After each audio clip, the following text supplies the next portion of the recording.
Hi, I'm Matt Casper, certified financial planner with Modern Wealth Management. I'm here to talk to you today about when is it time to stop saving for retirement?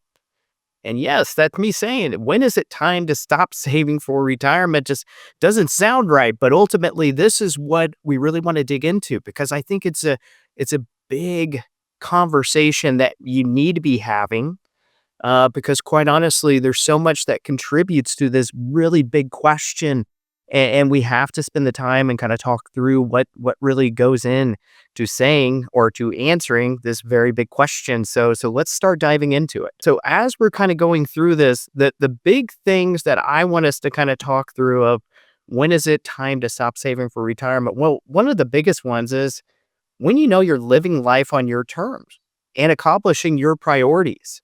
So that is one of the big contributors to saying, when I get to hit that big stop button. But what else is going to contribute to it? It's going to make sure that you have confidence over your finances. It's going to make sure you understanding some of the risk factors out there because let's face it, we're going to live life. We're going to get into retirement. There's going to be things we get to control, and there's going to be a lot of things we don't get to control. So we have to have awareness as to what that looks like. How does that contribute to whether or not I actually get to stop saving, or if I'm crazy to stop saving, I must keep going. The next thing is realizing time is your most valuable asset, and I think we all are starting, especially as we're aging, understanding how really important and critical it is to value the time that we have. And the last one is leaving a legacy or not. That's the big question. Everyone's going to be different as far as what legacy and what that looks like. So again, I think if we went through those 5 items, that gives us a general good direction as to whether or not we should consider stop saving for our retirement. So let's go ahead and dig in. Starting off, living life on your terms and accomplishing your priorities. Well, so how do we take a step back? How do we take a moment and really dig into this? Because the more time you spend in this, the more confidence you're going to have going throughout your retirement and just knowing that you're really striving for the things that not only you care about, but if you're married, what your spouse cares about, and understanding what you guys are truly trying to prioritize collectively as husband and wife, or if you're doing it just for yourself, or what all this really means. So that's where you have to spend the time understanding your priorities. Now, we like to, at Modern Wealth Management, kind of break things down into different priorities, and we understand the needs. I think the needs is probably the easiest place for us to begin the conversation because we know we have to cover things like utilities. We have to cover where are we going to get our food, gas, all these things. So we have to have that established budget and understand what is falling into that necessity group. Now, one of the big ones that maybe isn't always clear, and that is something that you need to spend time with, and you're building this all through a financial plan trying to get some of that proper guidance. But what does healthcare look like? Because that's one of those needs we know we need to cover all the way throughout our retirement. And that's an expense that's only going one direction, and that's up. So we have to have a good handle on what that healthcare is going to look like throughout our retirement. And that's a big need from an expense standpoint. The next thing that we need to make sure that we're understanding our needs is always going to be things like maintenance and giving. If those are going to be things that we know are needs, not necessarily things that are going to be more discretionary. Now, I will say, especially with this big question of do I get to stop saving for my retirement? Well, a lot of times we're not saving through our retirement only to cover what we need to secure. We're going into retirement because we want to have fun. We want to do the things that we've never had time for in the past. And that's where you need to really build out on your wants and your wishes. And wants are going to be things I tend to say vehicle replacements, things like that. Yes, we know we need to replace a vehicle, especially if we're talking about a 30-year retirement. But if we want to buy a $50,000 or $100,000, that's completely up in your corner. So you get to have some of those decisions as you're kind of expanding on these different ideas. What about wishes? What have you and your spouse been thinking about that you've always dreamed about? And how do you get that built into your retirement and into your financial plan? And again, we're still trying to answer this big question. If we knew truly what our needs, our wants, and our wishes are, And we felt like we were overfunding all of those because we've been saving so darn well towards our retirement. That's going back to trying to answer this big question of when is it time to stop saving for retirement? And I think this is where you have to always begin the conversation is what are your priorities? How do we break this down with such great detail that you know it's going to be meaningful for you? And I think the next part of it is, wow, that's all spending and understanding those priorities. It also comes down to time. When do I get a break out of the daily grind of work? I think that's what can be so darn challenging is, we always think about if I work one more year, I get to do so much more, or I get to protect so much more.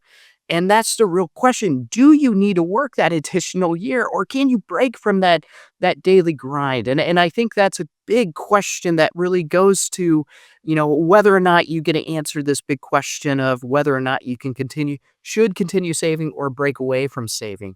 The last thing too is I know a lot of us are very committed to our families, whether it's our spouse, our kids, and so forth. Do we financially have them protected? If that's again what we're trying to prioritize, and I know a lot of us are going to keep that commitment factor in place. So again, for us, when we're going through building out your financial plan, which is helping us get to the answer of can I stop saving for my retirement? All really contributes back to this big thing. Am I living life on my own terms and am I meeting my priorities? So, one of the big steps here is going to be understanding your current finances. So how do we get control and confidence over our finances? Well, first, let's try to break down how do we understand our net worth.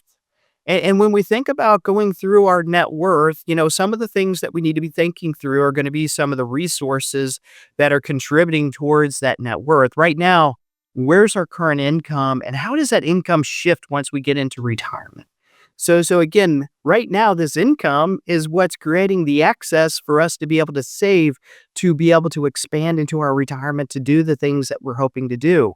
Now, again, this is the question is, we get into this lifestyle of we get up every day, we go to work, we're saving, and we're deferring. And we're deferring life at that stage as well. So we have to be cautious as to if we've done enough from these income sources that we currently have. Is that truly contributing enough to what we're trying to do long term? And when do we get a pump back on the brakes a little bit? So understanding your income sources prior to retirement when we're still working and understanding what they look like after retirement. How do things like pensions and social securities and annuities, what's contributing to your retirement income? Next thing is breaking down all your current investments. You have your employer's plans, you have your cash positions, you have your taxable wealth. You have all these different accounts that may be contributing to your retirement, and you've been saving to this your whole life. And of course, you're just trying to get around, do I have enough in each one of these different accounts to, again, make sure I have a lasting retirement? And I think one of the things you need to really have a good control over is going to be not only how much do I have in these investments, but what kind of investments do I have? Do I have too much risk, too little risk? What is going to be the right amount for me to be successful throughout my retirement? And of course, when we think about our tax allocation, this is when we're thinking through our investments and what kind of tax allocation do we have? Do we have all our money in tax deferred wealth? Do we have it inside of taxable wealth? What about that tax free bucket? Again, this is going to be so important because what knowing your tax allocation is really helping us expand into not just knowing what type of investments we have, but the tax status of those investments and how they provide you more flexibility to do what? To spend more inside of retirement and having the IRS ultimately participate less inside of your retirement. So those are big things that we're looking for. One of the last things to, again, try to get confidence over our finances is, do I have protection in place? Do I have long-term care insurance? Do I have life insurance in place? And do I need it? Again, big questions to ask. But again, those are the things that we need to get confidence over and why it's so important. to really dig in and make sure we're working with a financial professional to get that guidance. Now, let's think about what risk factors we need to consider because, one of the big questions is, we're saving towards our retirement. And if we're one of those super savers that, one of the things that becomes incredibly difficult is the things we don't get to control and we just want to have this cushion in place inside of retirement.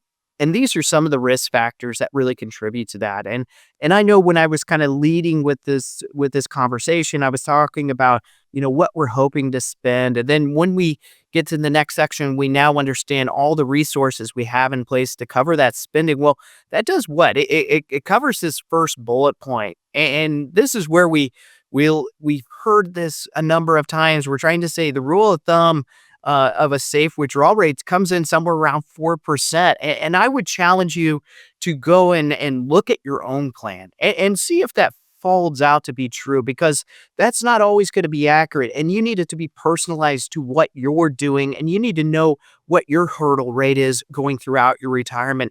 I wouldn't, just rely on simple general rules. And again, I would really stress for you to do the extra work to make sure, again, you understand what this impact is in your life.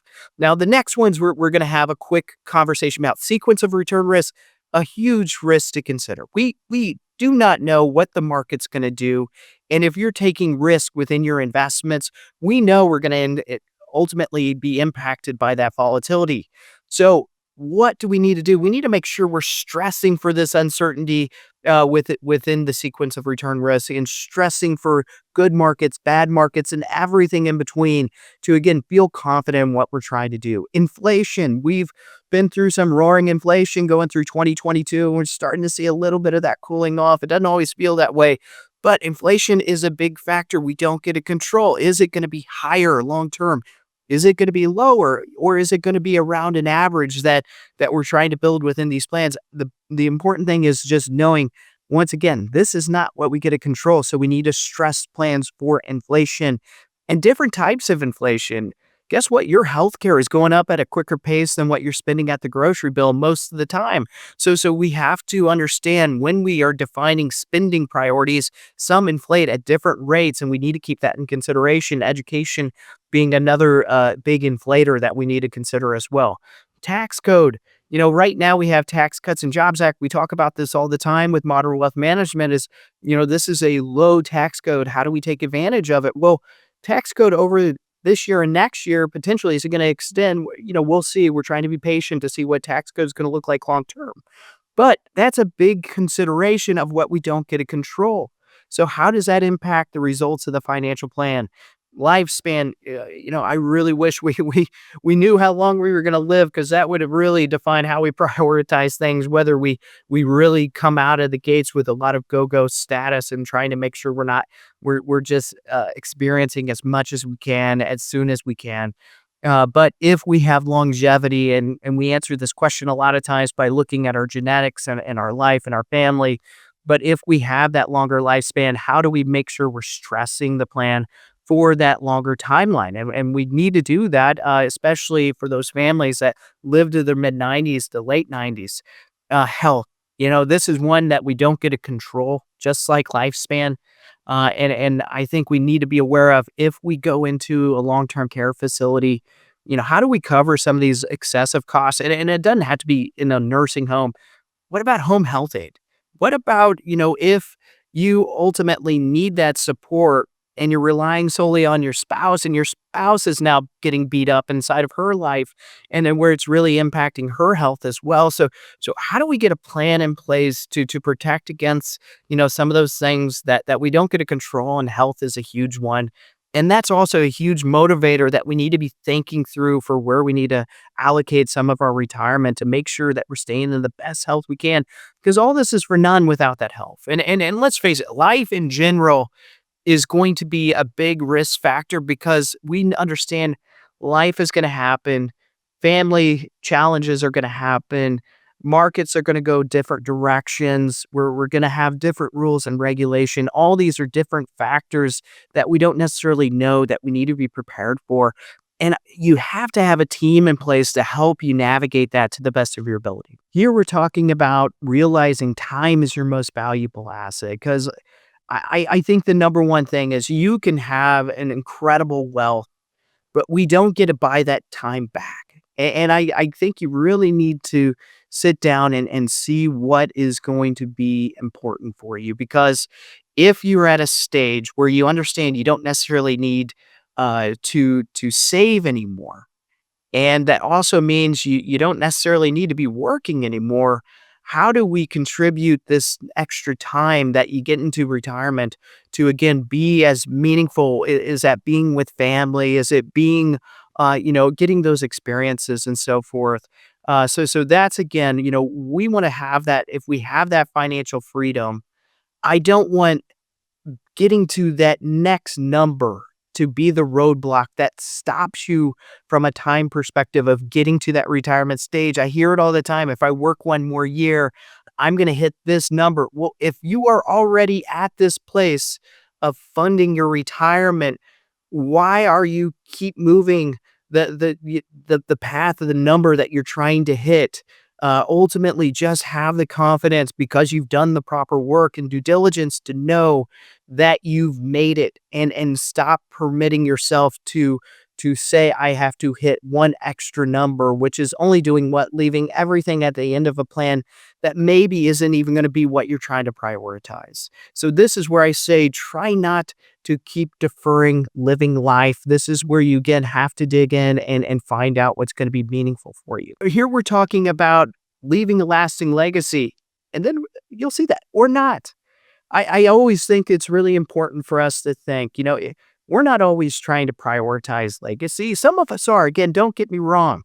But if we don't necessarily have kids, or even if we have kids, is our goal really to leave everything at the end and have it be as big as possible, where we missed out on all the things that we could have been doing throughout our retirement? And that's what I think is really important for us to look through. What is going to be more meaningful? Is it to potentially, if giving to family or to giving to charities, is that more meaningful throughout your retirement than it is to leave the pile at the end? And I think that kind of brings us to another question is, if we are motivated by leaving a lasting legacy, it is really important for you to understand what kind of tax status are you leaving at the conclusion of that retirement as well, because this is where it's not a fun word or a fun level of terms to say, but what is your net terminal value? Because that is what we're really trying to say. What kind of tax status are you passing on to the next generation? And how is that designed to help support what they're trying to do throughout their retirement? And I always like to say, too, keeping that in mind, when you're thinking about giving it to charity, why not leave the most inefficient wealth to the charities? Because again, they're going to be able to overcome not being concerned with what tax status they're receiving. And of course, I think that all contributes to what lasting legacy and what giving you're really trying to contribute. So to sum all of this up and to kind of go back to that big question, when is it time to stop saving for retirement? Again, all of what I just went through are big contributing factors, and I'm sure there's more that we haven't talked about. But the reality is, if you have not gone through the efforts of working with a financial professional, of understanding by talking to your spouse and your family, knowing what you're trying to prioritize and understanding with confidence where you're at, that's where it becomes almost impossible to answer that question. But I would tell you this: do not let time stand in your way. Do not let the fact that you have to keep saving stand in your way after you've gone through this effort. What I want you to do is to, again, have that financial freedom. And you only get it by going through the hard work and making sure you understand all this information. I'm Matt Casper, certified financial planner with Modern Wealth Management. Thank you for spending this time with me today. Again, I think when is it time to stop saving for retirement is a big question, and it takes a lot of work to be able to answer that question. And I know you can get there. And if you need help with that, please reach out. We would love to help support you on your retirement. If you like this video, please like, share, and subscribe.